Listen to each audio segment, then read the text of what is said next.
Good morning all of you. Welcome to online class. Class 9 chapter 3 प्राकृतिक संपदा। कल हमने आपको प्राकृतिक संपदा एवं जीव संख्या के पिरामिड के बारे में पढ़ाया था।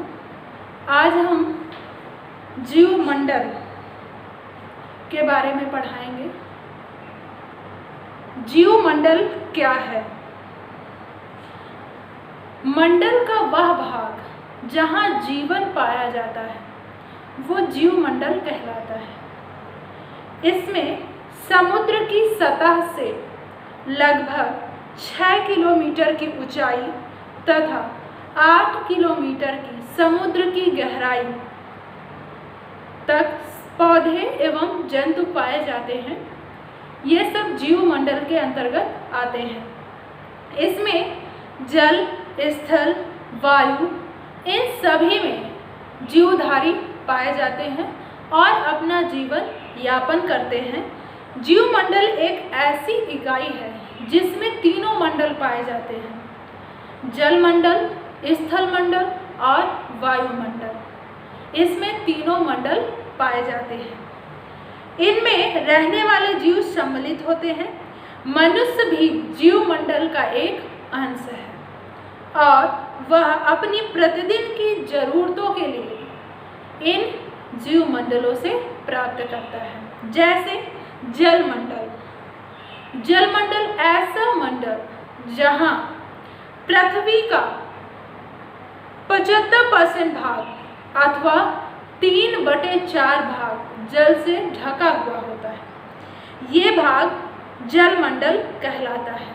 पृथ्वी एक जलीय भाग है। जल मंडल में तालाब, नीर, नदी, झील, नहरें इस तरह से सम्मिलित हैं। इसके अंतर्गत जल भूमिगत रूप में भी पाया जाता है। जल सभी जीवों के लिए आवश्यक होता है। बिना जल के जीवन संभव ही नहीं है। एक तरह से ये प्राकृतिक स्रोत है, प्राकृतिक संसाधन है। इसका हमें उचित मात्रा में उपयोग करना चाहिए। इसका अधिक उपयोग करने से इसके मात्रा में कमी आ सकती है और ये हमारी समस्या का कारण बन सकता है। पिछले समय में जो पानी का स्तर था भूमि पे वो काफ़ी ऊपर था, लेकिन आज के समय में जो पानी का स्तर है वो काफ़ी नीचे चला गया है। तो ये सारी चीज़ें ध्यान में रखते हुए हमें इसका सदुपयोग करना है, दुरुपयोग नहीं। स्थलीय पेड़ पौधों जल को मिट्टी से अपनी जड़ों द्वारा ग्रहण करते हैं और मनुष्य इनको जल को ग्रहण करके अपनी प्यास को बुझाते हैं। स्थलीय व जलीय जंतु तथा जलीय पौधे तालाब, नदियाँ, झील आदि जलीय वातावरण से जल को ग्रहण करते हैं। जैसे उष्णकटिबंधीय प्रदेश हैं, जैसे सागरों में जल गुनगुना होकर के हल्का हो जाता है, उसी तरह ऊपर की सतह की ओर बढ़ने लगता है, जबकि ध्रुवीय प्रदेशों में पानी ठंडा होकर नीचे की ओर बह जाता है। इस तरह से दिन के समय गर्म हुई समुद्री हवाएं रात्रि के समय महासागरों के जल द्वारा ऊष्मा के अवशोषण के फलस्वरूप ठंडी हो जाती हैं और स्थल पर इन गर्म व सर्द हवाओं के चलने से हमें ग्रीष्म ऋतु व ठंडी ऋतु यानी सर्दी ऋतु का पता चलता है। जल मौसम तथा जलवायु के माध्यम से जल व स्थल पर रहने वाले प्राणियों को प्रभावित करता है। ये है हमारा जल मंडल, हमारे लिए कितना लाभप्रद है। अब है स्थल मंडल।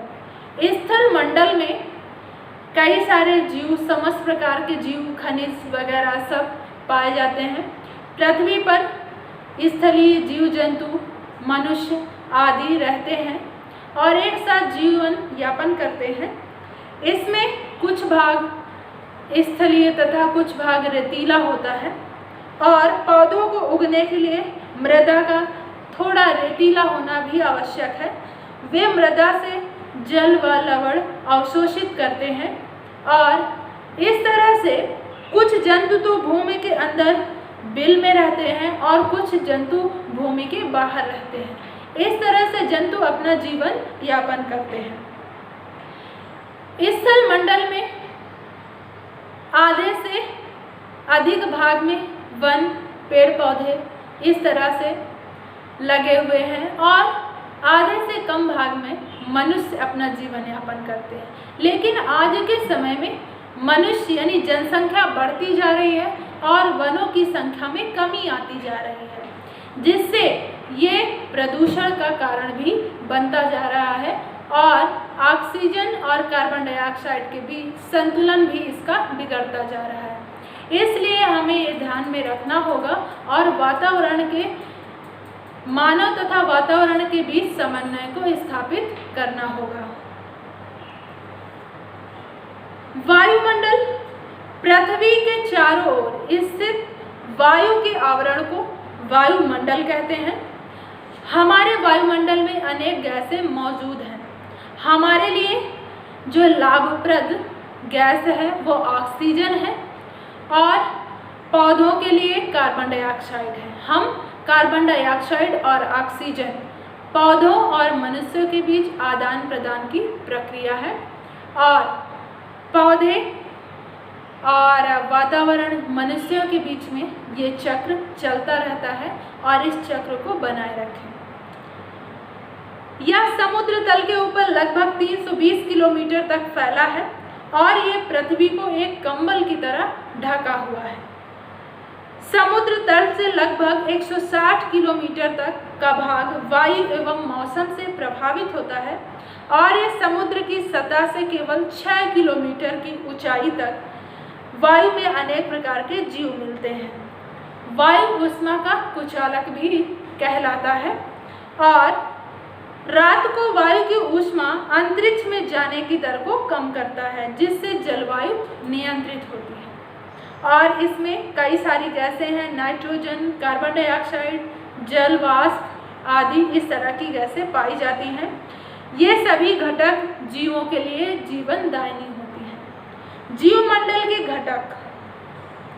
जीवमंडल के मुख्य दो घटक हैं, जैविक घटक और अजैविक घटक। जैविक घटक के अंतर्गत मनुष्य तथा पादप आते हैं और अजैविक घटक के अंतर्गत वायु, तापमान, प्रकाश, वर्षा ये सारी चीजें आती हैं।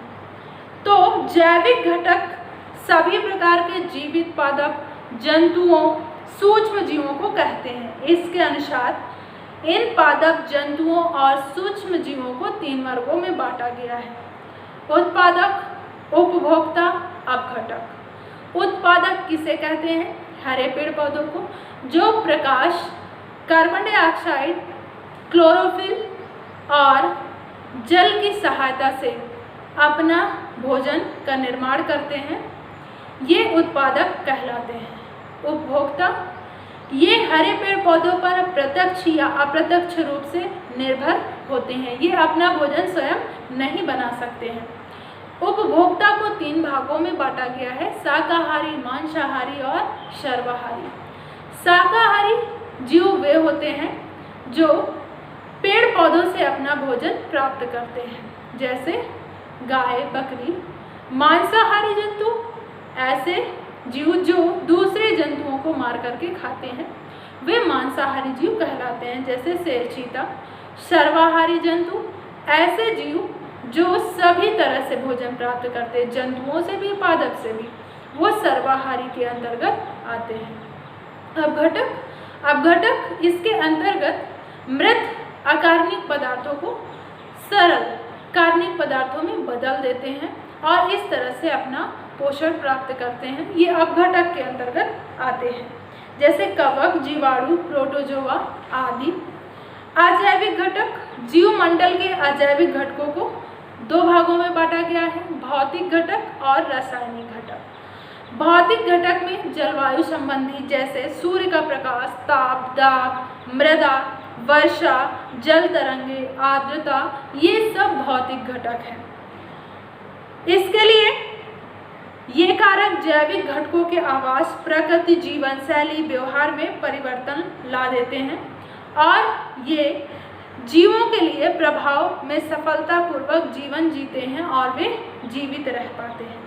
रासायनिक घटक जैसे जल, खनिज, लवण, गैस आदि, nitrogen, oxygen, carbon dioxide, sulphur, phosphorus, इनका वातावरण में चक्रण होता रहता है। ये है रासायनिक घटक।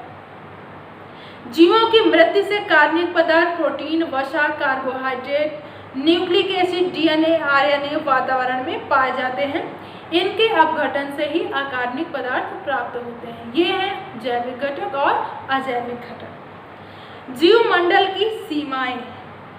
जीव जंतु समुद्र तल से 7-8 किलोमीटर की ऊंचाई तथा वायु में लगभग 5 किलोमीटर की गहराई तक समुद्र के नीचे पाए जाते हैं।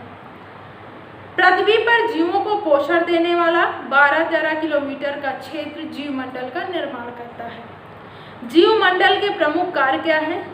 जीवमंडल का प्रमुख कार्य है सजीवों को आवास प्रदान करना, जीवमंडल के विभिन्न पोषक भंडारों जैसे मृदा, जल, वायु आदि सभी से जीवों को पोषक तत्व प्रदान करना, जीवमंडल में पदार्थों का पुनः चक्रण होना और उनकी उपलब्धि होनी।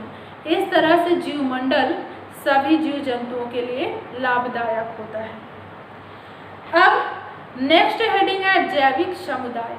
हम इसको कल पढ़ाएंगे और आपके लिए होमवर्क है जैविक घटक और अजैविक घटक के बारे में संपूर्ण विवरण दें।